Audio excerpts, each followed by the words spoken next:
Hello, we're reading from When Hippo Was Hairy and Other Tales from Africa, told by Nick Greeves. The Elephant and the Rain. There were once two great powers in the natural world, Elephant and the spirit of rain. Now Elephant, who as you know was proud and boastful, was always arguing with Rain, trying to make him agree that of the two of them, he, Elephant, was the greater. One day they were arguing as usual when the rain spirit said, in his wet, gurgling voice, "How can you, Elephant, be a greater power than I, when it is I who nourishes you?" Elephant was far too proud to admit that Rain was right. Indeed, he didn't even think before replying. "You do not feed me. I find my food for myself. I am my own master in all things." Rain, angered and earnest this time, decided to act. Instead of arguing any further, he turned dark grey, thundered, and said, "If I go away, will you not die?" And then he vanished. Once Rain had departed, Elephant laughed loudly and said to himself, "Now I may rule alone. Rain has admitted defeat by running away." For many months, Elephant lorded it over the plains and forests, and life continued normally. In fact, it was quite peaceful without the constant loud quarrels of Elephant and Rain. Then the time of year for the rains arrived. Many of the animals were full with their unborn young ones. Every animal was looking forward to the flush of green grass and clean, flowing rivers once more. But of course, Rain had gone away. The skies remained hot and bright blue. Not even a cloud was seen for weeks. The animals became worried because their newborn young were starving. In great distress they went to find Elephant, for was he not their lord?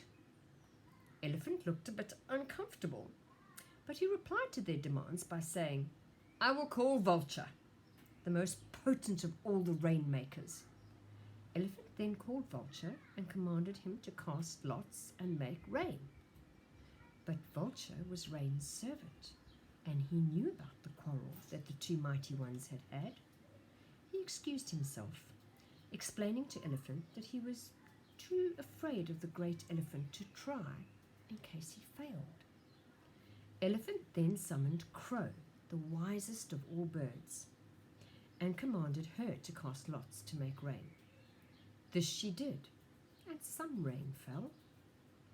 Enough rain fell to fill a few pans, but soon they all dried up, except one, the deepest. Elephant claimed this last waterhole for himself, and ordered Tortoise to guard it for him while he was away feeding during the day. Food was becoming rather difficult to find. Tortoise settled down to guard the pan. Soon a herd of giraffe came down to drink and asked Tortoise for water, for they had searched all day and found none. But Tortoise had to refuse, saying that the pan was the property of Lord Elephant.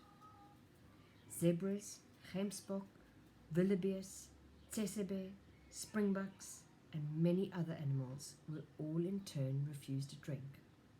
They moved off in distance, whispering amongst themselves and wondering what was to become of them.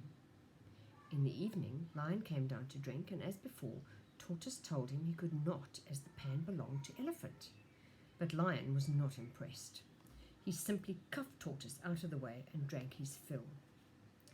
Poor Tortoise was helpless, as the other animals, made desperate by thirst, followed Lion's example.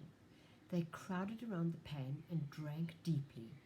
When Elephant returned, the animals had drunk the pan dry, leaving only a mass of churned up mud.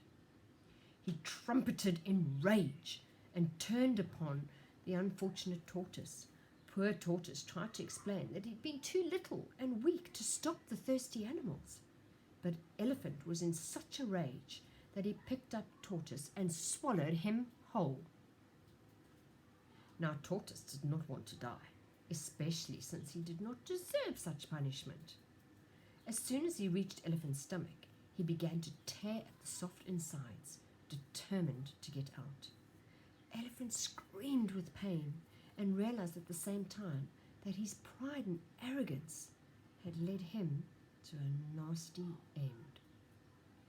By the time Tortoise managed to get out, Elephant was dead. Tortoise scuttled off as fast as he could, and ever since he has refused to answer to anyone. He is his own master, and he goes wherever he likes. The rain spirit, seeing that the tragic lesson had been learned by all the animals, took pity on the thirsty earth and poured down in a deluge, so that all the rivers and pans filled up again.